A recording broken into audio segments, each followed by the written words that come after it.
Bienvenue à la quatrième partie de notre série Victoire intérieure, basée sur le chapitre 4 de la première épître de Paul aux Thessaloniciens.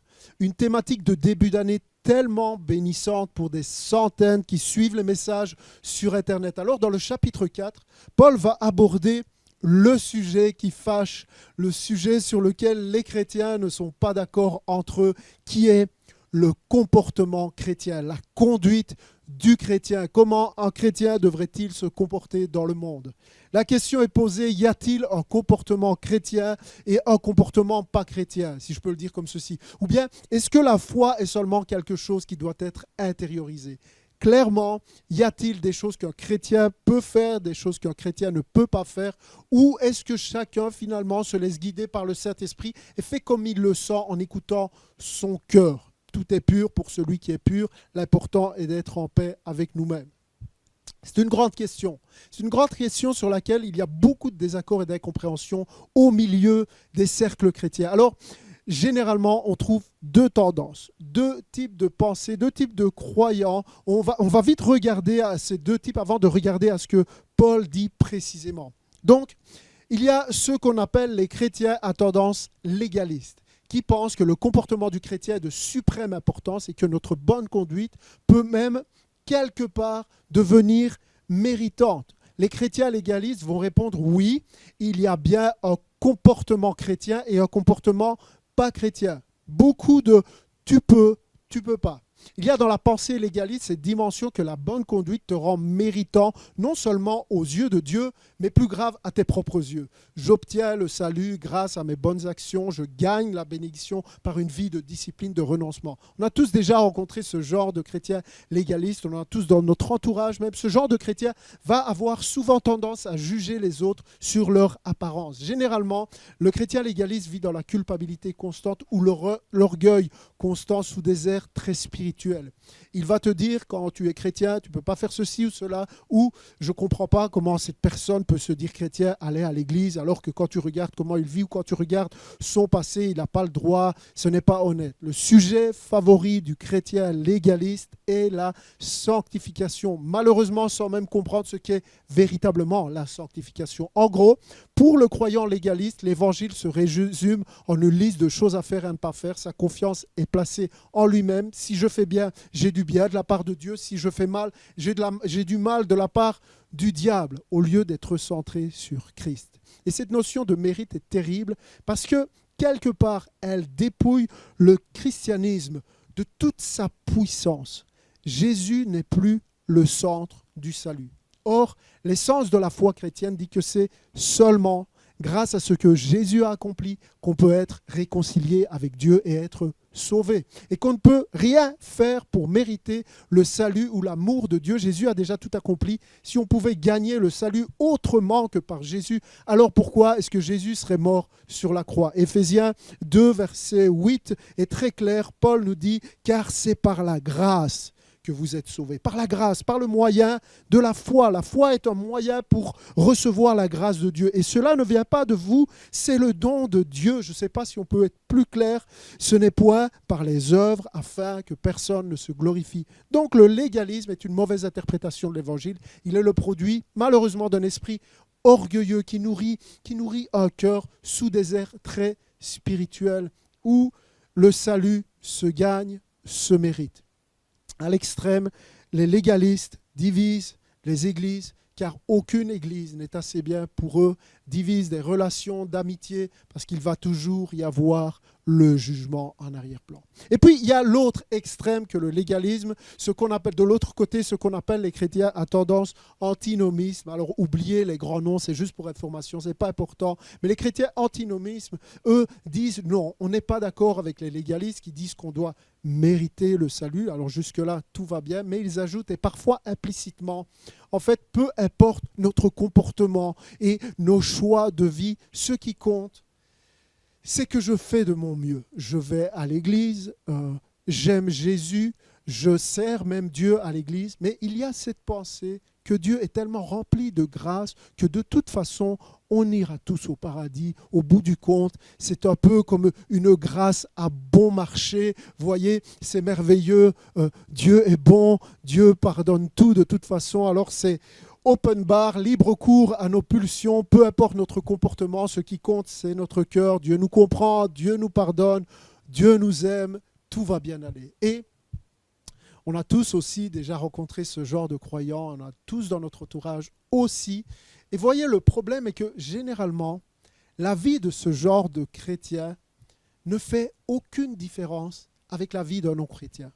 En regardant vivre ce genre de croyant, tu ne peux pas dire qu'il a Jésus dans sa vie parce que, à part le fait qu'il ou elle vient à l'église le dimanche, l'évangile ne produit aucune différence, aucune victoire intérieure, que ce soit dans ses choix, dans son caractère, dans son comportement, ses habitudes, ses relations, ou même dans les lieux qu'il fréquente. Aucun fruit, aucun changement. La seule différence dans sa vie est qu'il va à l'église le dimanche et qu'il prie avant de manger et encore. Le problème avec cette croyance, c'est que la Bible nous dit qu'on reconnaît un arbre à son fruit, que l'évangile doit produire une différence autre que simplement d'aller à l'église. Donc l'antinomisme est aussi une mauvaise interprétation de l'évangile, autant que le légalisme, car la même Bible qui dit on ne peut pas mériter le salut par nos actes, dit aussi ce que Dieu veut, c'est votre progression dans la sainteté ou votre sanctification. Dit aussi mener une vie de plus en plus sainte, sans quoi nul ne verra le Seigneur. Alors où se situait légalisme ou antinomisme? Où se situait parmi ces deux extrêmes? Je voudrais juste ouvrir une parenthèse avant d'aller plus loin. Écoutez-moi, la pire chose que vous pourriez faire en ce début de message, en écoutant ce que je viens de dire, c'est de penser à « Oh, lui, c'est un antinomisme, elle, c'est une légaliste ». Ce n'est pas à propos des autres. La parole de Dieu est toujours à propos de toi. C'est « sonde mon cœur, Seigneur ». Ok, le message est pour toi, la parenthèse est fermée. Paul nous donne une réponse brillante dans le chapitre 4 des Thessaloniciens. Et il aborde le comportement chrétien sous trois aspects différents, trois grands thèmes abordés par l'apôtre Paul. Paul, dans le chapitre 4, va aborder la sexualité. Il parle de sexualité, comportement face à la sexualité et de sanctification. Et puis, il parle d'argent.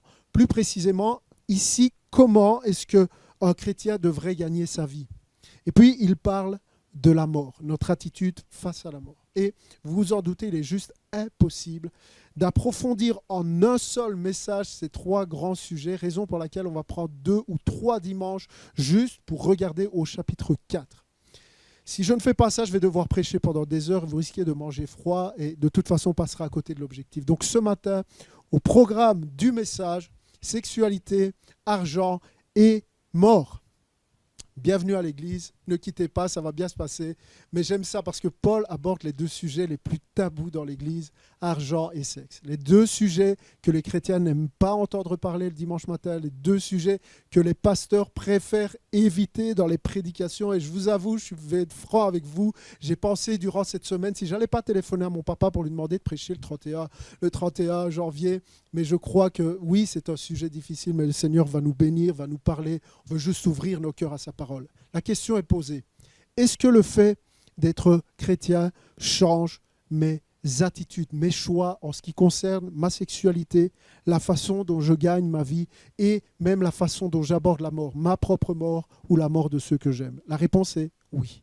L'Évangile a quelque chose à dire là-dessus aussi, parce que vous connaissez une des devises de notre Église. Le Seigneur est le Seigneur de tout, il n'est pas le Seigneur du tout. Et dans ce tout, il y a tout, y compris ma sexualité, y compris la façon dont je gagne ma vie, y compris la mort. Un jour, un pasteur a dit « Ce monde est omnibulé par deux choses, l'argent et le sexe, qui sont aussi les sujets les moins abordés dans l'Église. » J'espère que vous êtes toujours là. Lisons 1 Thessaloniciens, chapitre 4, verset 1. « Maintenant donc, frères et sœurs, vous avez appris de nous comment vous devez vous conduire pour plaire à Dieu. » Première phrase est déjà une réponse à la question, y a-t-il un comportement chrétien, un comportement qui plaît à Dieu? Paul dit oui, définitivement oui, et on peut en déduire que s'il y a un comportement qui plaît à Dieu, il y a aussi un comportement qui lui déplaît. Notre comportement est important pour Dieu. pas seulement nos croyances, pas seulement notre foi, mais notre conduite extérieure, nos choix, notre caractère, notre façon de parler. Oui, définitivement, oui, il y a des choses qui déplaisent à Dieu, il y a des choses qui lui plaisent. Le défi dans nos vies est de remplacer ce qui lui déplaît par ce qui lui plaît. Paul continue, il dit, « De même, nous vous le demandons et nous vous y encourageons dans le Seigneur Jésus, progressez encore. » C'est le premier point sur lequel je vais m'arrêter, cette notion de progrès, progresser encore. La première exhortation de Paul pour nous ce matin est de progresser dans un comportement qui plaît à Dieu. Progresser. Que signifie progresser sinon que aller plus loin? Aller plus loin que là où je me trouve aujourd'hui. J'aime l'idée de progresser parce que ça ne me met pas la pression par rapport aux autres. Progresser parle d'aller plus loin de façon absolue. En fait, Paul dit à tous, progresse dans ta conduite, va plus loin que là où tu es. Ou va plus loin en 2021 qu'en 2020. Il ne s'agit pas d'aller plus loin que les autres. Il faut bien comprendre ceci, vous pouvez le noter, la sanctification, ce n'est pas devenir meilleur que quiconque, c'est devenir de plus en plus semblable à quelqu'un. La sanctification, ce n'est pas devenir meilleur que quiconque, c'est devenir de plus en plus semblable à quelqu'un. Ok, si on était en présentiel, ce serait le bon moment pour applaudir. Je sais que vous le faites dans votre cœur, alors mettez un petit clap là, vous savez, les deux petites mains dans les commentaires, dans le chat, allez-y. Je crois qu'il y en a qui cherchent les deux petites mains. Elles sont où? Elles sont où? Ne vous inquiétez pas, ce n'est pas grave. Revenez, écoutez la parole de Dieu. Le but de Dieu est de nous amener à progresser jusqu'à devenir de plus en plus comme Jésus intérieurement. Donc la ligne d'arrivée, l'objectif de cette progression, c'est Jésus. Et on peut et on doit s'en approcher chaque jour. C'est la volonté de Dieu. Cela plaît à Dieu, tout en sachant que le but d'être comme Jésus ne sera jamais atteint ici-bas. Parce que être comme Jésus signifie être parfait dans toute sa vie, passé, présent et futur. Et je crois que c'est déjà loupé pour à peu près 100% d'entre nous. Il faut réaliser que dès qu'un homme, une femme ouvre son cœur à Jésus, il y a un processus de croissance qui est enclenché. C'est l'œuvre du Saint-Esprit en nous. Et il faut être conscient de cela. Le Saint-Esprit fait un travail. Parce que si on n'est pas conscient, on peut être surpris par certaines situations de la vie. Parfois, des gens s'imaginent qu'en devenant chrétien, tout va bien aller. Et c'est vrai, quelque part, les choses vont bien se passer pour toi si tu as placé ta foi en Jésus. Sauf que notre conception de ce que signifie bien se passer n'est pas forcément la conception de Dieu. Et donc, tout va bien aller. Oui, le meilleur est à venir, absolument, mais le meilleur dans la conception de Dieu, dans ce qui est le meilleur pour Dieu. Ce n'est pas forcément ce qui est le meilleur pour nous, si vous voyez ce que je veux dire. Donc, lorsque des problèmes arrivent, des maladies, problèmes d'argent, problèmes avec les enfants, tentations, disputes dans le couple, on peut être déçu parce qu'on croyait qu'en devenant chrétien, tout ça allait s'arranger comme par magie. Sauf qu'en réalité, Dieu poursuit son objectif. Dieu nous bénit par ces épreuves. C'est des bénédictions parce que Dieu nous amène par là à ressembler à Christ et à être utilisé par lui. Et lui-même utilise des situations, souvent même des situations compliquées, afin de nous faire progresser. Il nous place dans des situations où on devra faire preuve de plus de courage ou de plus de patience, devenir plus aimant. Dans des situations où on devra apprendre à pardonner, où on devra résister à la tentation, ou bien des situations où on va devoir développer la persévérance très souvent. Tout cela dans le but de nous aider à progresser dans la sanctification, devenir plus comme Jésus. Paul nous dit, nous vous le demandons et nous vous y encourageons dans le Seigneur, progressez encore. On parle de progrès, on parle d'aller plus loin. C.S. Lewis explique ce processus de croissance de façon brillante, comme toujours, avec lui. Et ça m'a aidé, cette illustration que je vais vous donner, m'a aidé à comprendre le travail de Dieu en moi. Alors, voici ce qu'il dit. Très simplement, il dit, imaginez-vous que vous êtes vous-même une maison vivante. Une maison vivante. Quand Dieu entre dans cette maison, il restaure la maison. Il restaure votre vie.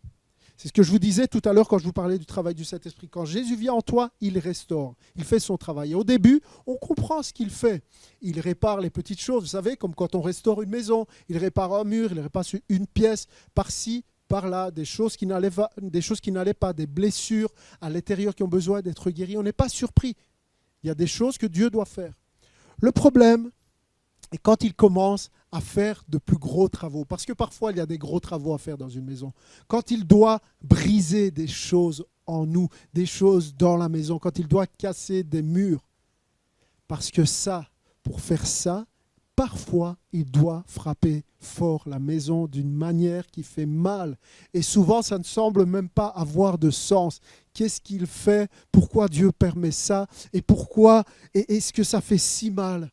Et parfois, on pourrait même avoir tendance à résister. Et C.S. Lewis dit ceci: l'explication est que quand Dieu entre dans ta vie, il ne se contente pas de petites réparations dans la maison. Non, en réalité, il la transforme. Amen. Il l'élargit. Oh, vous pensiez que vous alliez être transformé en une petite maison modeste, mais lui, il a dans la tête de faire un palais parce qu'il a l'intention de venir y vivre lui-même. Dieu n'a pas dans l'idée de t'améliorer, il te transforme. C'est de ça que Paul parle quand il dit progresser encore. Laissez le Saint-Esprit faire son travail en vous. Ne résistez pas, même si tu ne comprends pas tout parfois. Tu ne comprends pas pourquoi Dieu permet certaines situations. Dieu sait ce qu'il fait et il va toujours au bout des choses.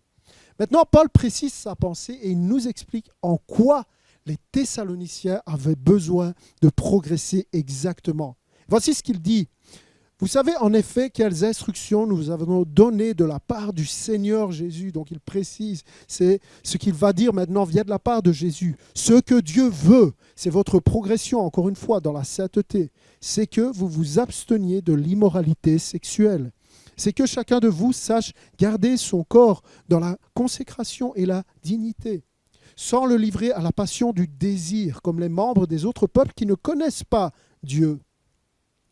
C'est que personne dans ce domaine ne fasse tort à son frère ou à sa sœur ou ne porte atteinte à ses droits, parce que le Seigneur fait justice de tous ses actes, comme nous vous l'avons déjà dit et attesté. En effet, Dieu ne nous a pas appelés à l'impureté, mais à la consécration, à la sanctification. Celui donc qui rejette ses instructions ne rejette pas un homme, mais Dieu qui vous a aussi donner son Saint-Esprit. Paul parle de moralité sexuelle et il termine l'enseignement avec cette affirmation, cet avertissement à une église qu'il aime tellement. Souvenez-vous du chapitre 3, à quel point il est attaché de cette église et il leur dit, il les avertit justement parce qu'il les aime. Si vous rejetez l'exhortation à la pureté sexuelle, en fait, vous rejetez Dieu. Et je voudrais que vous compreniez que mon but ce matin n'est pas que vous vous sentiez condamné. Si vous avez un combat dans ce domaine, de cet ordre-là, mais que vous puissiez comprendre la parole de Dieu, que vous puissiez apprendre à connaître Dieu. Ce que Dieu veut, c'est votre progression dans la sainteté, votre sanctification. C'est que vous absteniez de l'immoralité sexuelle. Dans la pensée biblique, l'immoralité sexuelle, je vais être simple et direct ce matin, l'immoralité sexuelle renferme toute sexualité en dehors du mariage. Alors je sais qu'on est en 2021 et croyez-moi, je suis assez souvent en contact avec des gens, à parler avec des gens jeunes et moins jeunes pour savoir ce que pense cette génération par rapport à l'immoralité sexuelle telle que la Bible l'entend. Je connais les questions des gens non mariés qui disent « Mais si je n'ai pas de sexe en dehors du mariage, avant le mariage, comment est-ce que je peux savoir si on va bien s'entendre sur le plan sexuel ?» Je connais les luttes que certains mènent contre la pornographie, y compris hommes et femmes mariés. La pornographie fait des ravages. Je sais que certains hommes ou femmes mariés n'ont plus de relations sexuelles parfois pendant de très longues périodes pour une raison ou une autre. Et on n'est pas là pour vous juger encore une fois ce matin, mais la réalité est que les pulsions et les tentations peuvent devenir un vrai combat pour se garder pur, pour se garder fidèle en pensée, en regard et en action. Je sais aussi qu'il y a des couples non mariés qui ont donné leur vie à Jésus tout récemment. Et encore une fois, ce n'est pas pour vous juger, mais pour vous dire, réglez votre situation le plus rapidement possible. Je ne vais pas me voiler la face. Il y a des combats, il y a des luttes dans ce domaine, et malheureusement, on n'en parle jamais à l'Église. Je sais tout ça, mais je sais aussi et surtout que Dieu veut notre bien et que s'il demande quelque chose, nous ferions mieux d'y réfléchir avant de transgresser ce qu'il nous demande dans ce domaine, parce que ça, je le sais par expérience. Dieu t'aime et il veut ton bien. Son amour motive ses commandements. Son amour pour toi et son désir de te voir t'épanouir est la raison pour laquelle tu entends ce message ce matin. Oh, je voudrais vous démontrer pourquoi dans la logique de Dieu, si je peux employer cette expression, dans la logique de Dieu, pourquoi l'immoralité sexuelle est incompatible avec la volonté de Dieu. Et pourquoi Dieu dit, en résumé, le sexe, c'est à l'intérieur du mariage. Est-ce que c'est arbitraire? Est-ce que Dieu est un rabat-joie qui veut juste nous priver? Ou est-ce qu'il y a une raison profonde? Est-ce que ce n'est pas finalement, comme on l'entend souvent, une mauvaise interprétation ou un héritage judéo-chrétien? Qu'est-ce que cela veut dire? Comment est-ce qu'on va pouvoir trier tout cela? On va regarder à la parole de Dieu. Ce matin, je veux juste vous donner les deux raisons les plus fondamentales et théologiquement fondées pour lesquelles je ne pense pas que le sexe en dehors du mariage soit approuvé par Dieu. Mon but n'est pas de condamner qui que ce soit ou de vous juger, mais simplement la parole de Dieu, vous montrer la parole de Dieu. Mon but est que vous puissiez réaliser et comprendre de façon très très claire pourquoi finalement le sexe en dehors du mariage ne peut pas coller avec la volonté de Dieu. Il y a une raison très très spirituelle que j'ai réalisée. Il faut d'abord comprendre que la sexualité n'est pas quelque chose de mal. Rappelez-vous que Dieu a créé la sexualité. La sexualité ne vient pas du diable. Parfois les chrétiens ont cette pensée que le sexe est mal, le sexe est sale. Non, on oublie que Dieu a créé la sexualité dans le même but qu'il a créé toutes les autres choses, c'est-à-dire pour sa gloire. Dieu a créé la sexualité pour sa gloire. Et de la même manière qu'il a créé toutes les autres choses, il a dit que cela était bien. Dieu a créé la sexualité, pas nous.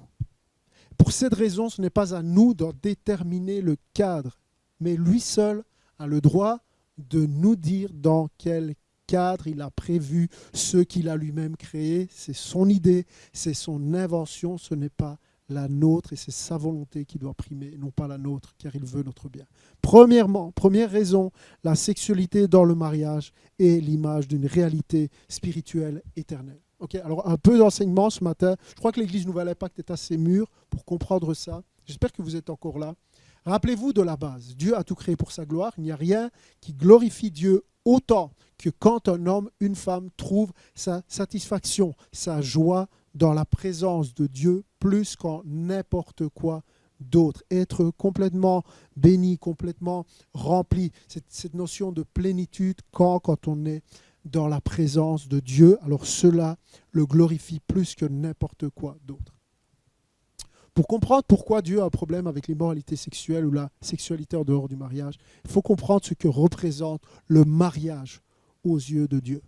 Le mariage entre un homme et une femme a été voulu et instauré par Dieu parce que le mariage représente une réalité qui est spirituelle, l'alliance entre Christ et son Église, spirituellement.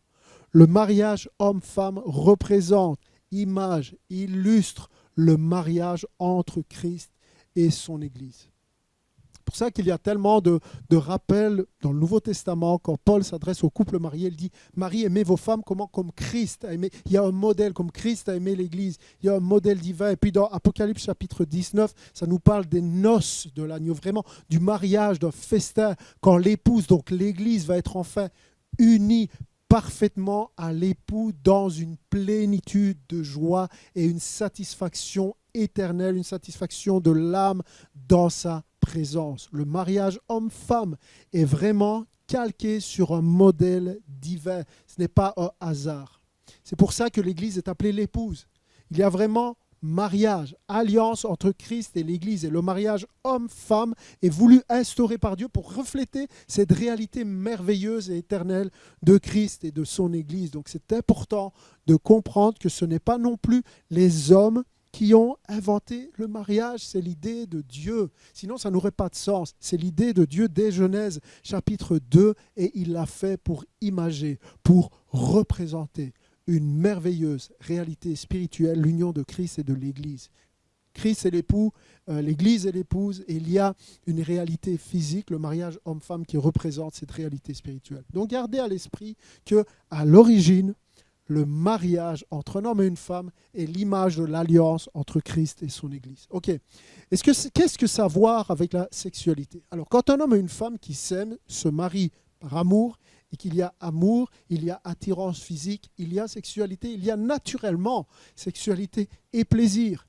Sexualité et mariage vont ensemble quand c'est un mariage d'amour, quand c'est un mariage normal. D'ailleurs, à une certaine époque, on disait qu'un mariage était vraiment validé après le rapport sexuel. Il y avait toute cette notion de consommer le mariage. Donc la sexualité suit le mariage, c'est naturel. Un couple qui s'aime et qui se marie a du sexe et plaisir sexuel dans le couple. Donc, je vous pose la question.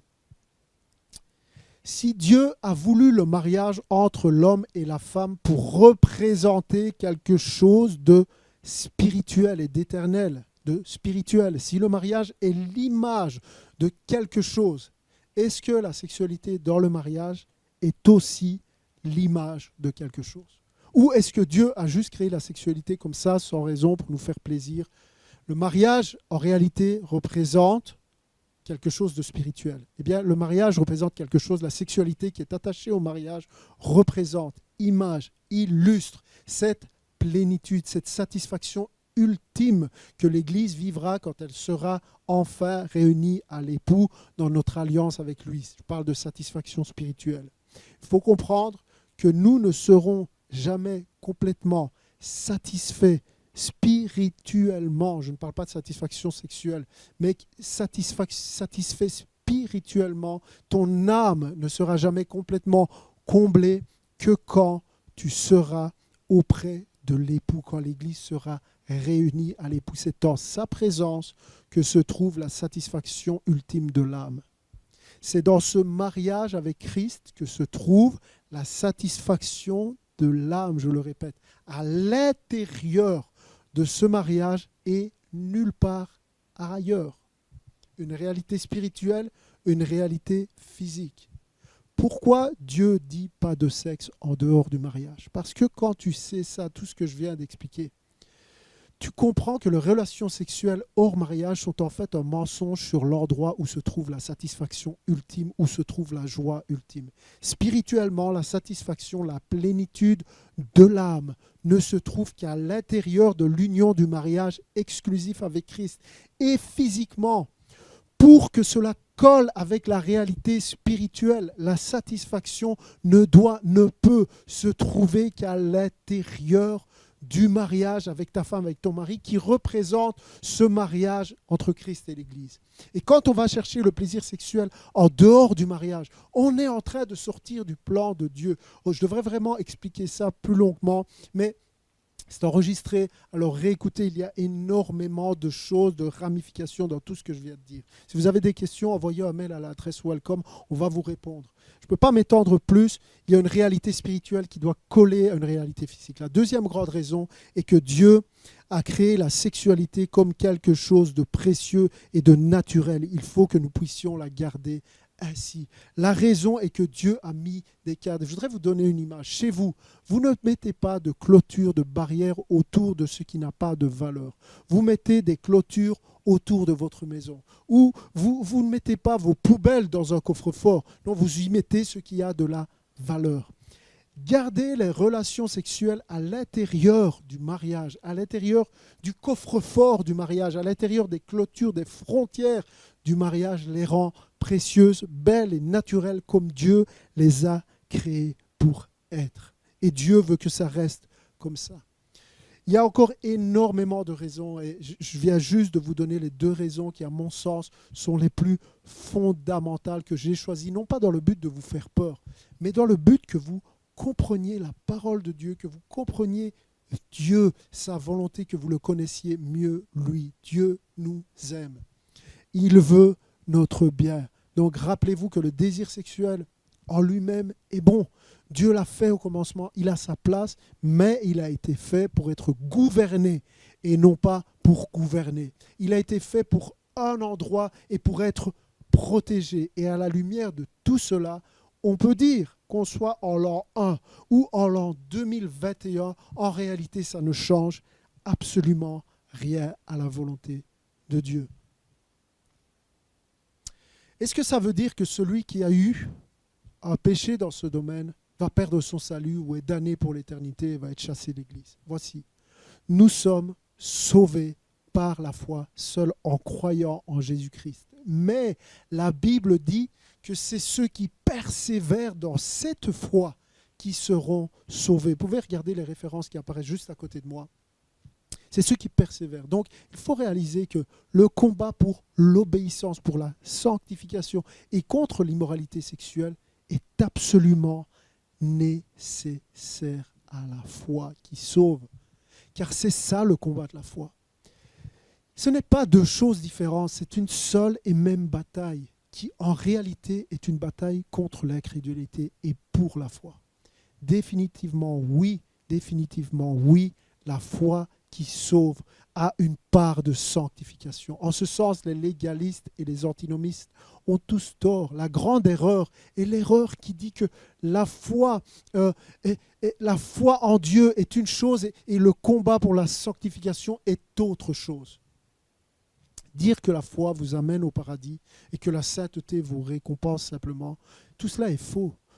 C'est comme dire vous obtenez la justification par la foi et puis vous obtenez la sanctification par les œuvres. C'est comme commencer la vie chrétienne avec la force du Saint-Esprit et la poursuivre par les œuvres. C'est une grande erreur que de penser la bataille pour l'obéissance est facultative parce que seule la foi compte pour le salut. Bien sûr que seule la foi est nécessaire, mais la vraie foi, selon les Écritures, est teintée d'obéissance. Et si on est sauvé par la foi, c'est une foi qui a confiance dans la volonté parfaite de Dieu, même quand c'est difficile. Il s'agit d'une foi d'obéissance, il s'agit d'une foi qui persévère. C'est de cette foi-là qu'on parle quand on dit qu'on est sauvé par la foi. Si vous avez un combat contre l'immoralité sexuelle à quelque niveau que ce soit dans vos pensées ou que ce soit dans vos actes, ne cessez jamais de combattre. Le combat de la foi. C'est le combat de la foi. N'abandonnez jamais par culpabilité ou par orgueil. Paul ne dit pas celui qui va chuter, Dieu tirera vengeance. Paul dit celui qui rejette l'instruction. Celui qui rejette l'instruction rejette Dieu. Pas celui qui chute. Ne rejette pas l'instruction. Ne rejette pas le principe, l'ordre divin et marche de progrès en progrès. Cherche à avoir de plus en plus un comportement qui plaît à Dieu dans ce domaine. Garde-toi dans sa volonté. Être là où Dieu veut que tu sois parce que c'est là que Dieu a toutes ses bénédictions pour toi. Bien sûr qu'on n'est pas parfait parce que si on était parfait, Paul ne nous encouragerait pas à progresser. Il ne nous encouragerait pas à grandir, à nous sanctifier de plus en plus. Paul nous dit, va plus loin aujourd'hui que là où tu étais hier. Et si tu tombes, relève-toi, reprends-toi et va de l'avant. Il y a la repentance. Un grand théologien du nom d'Alessio Di Prima a dit il n'y a pas longtemps, la repentance n'est pas à propos de la chute, mais de ton relèvement. J'aime ça. Pas à propos de ta chute, mais de ton relèvement. Dieu veut ton relèvement. Il n'y a plus de condamnation pour ceux qui sont en Jésus-Christ. Amen. Premièrement, l'immoralité sexuelle et la sexualité en dehors du mariage n'est pas dans le plan de Dieu. Je termine sur l'aspect sexualité et je termine en ce qui concerne les pensées. Parce que peut-être que certains disent, je n'ai pas de problème avec la sexualité en dehors du mariage, je suis fidèle. Mais il faut se rappeler que Jésus a dit que celui qui regarde un homme ou une femme pour la convoiter a commis un adultère aux yeux de Dieu. Et Jésus est sérieux avec ça. Il n'y a pas des choses avec lesquelles Jésus n'est pas sérieux et puis parfois il est sérieux. Et vous savez, j'étais interpellé par un rapport scientifique récent qui concerne la pornographie qui finalement est devenue la norme aujourd'hui. Tout le monde fait ça. Je ne sais pas si vous imaginez, mais 12 à 15% de tous les sites Internet sont des sites pornographiques. Il y a aujourd'hui, chaque jour, 68 millions de requêtes quotidiennes pour des sites pornographiques via les outils de recherche d'Internet.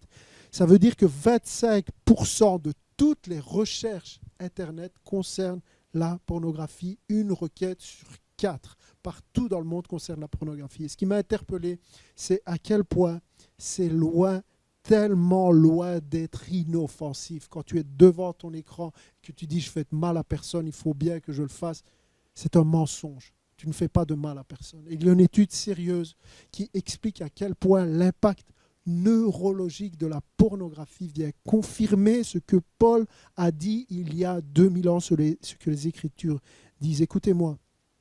Écoutez, c'est le rapport scientifique. Et on pourra mettre les ressources si vous le désirez. Consultez, la pornographie modifie la matière physique du cerveau en créant de nouvelles voies neurologiques. Et ainsi, le mécanisme de récompense du cerveau ne pourrait être déclenché qu'avec du contenu pornographique. Imaginez que le cerveau est une forêt où des sentiers se forment au fur et à mesure que des randonneurs marchent toujours au même endroit jour après jour. De la même manière, s'exposer à du contenu pornographique établit des voies nerveuses qui, à chaque fois un peu plus, se transforment en routes pavées. Ces voies nerveuses deviennent rapidement le chemin principal dans le cerveau par lequel les interactions sexuelles circulent. Ainsi, sans même le savoir, en regardant de la pornographie, un circuit neurologique est créé. Les normes et les attentes qui sont inhérentes à la pornographie deviennent le nouveau standard. Mais voilà où ça devient plus grave. Non seulement la pornographie devient le filtre de toutes nos stimulations sexuelles, mais ces nouveaux circuits nerveux suscitent en nous un besoin de voir du contenu pornographique nouveau, allant des actes sexuels tabous à la pornographie infantile, en passant par le sadomasochisme. Il y a une modification de la matière du cerveau. C'est une étude scientifique qui n'est même pas chrétienne qui le dit. Vous savez, je crois que ces découvertes sur le cerveau, sur l'aspect neurologique, ne surprennent pas Dieu. C'est lui qui a créé la relation entre le cerveau et l'âme. C'est lui qui l'a fait. Les découvertes scientifiques ne font que confirmer les réalités spirituelles.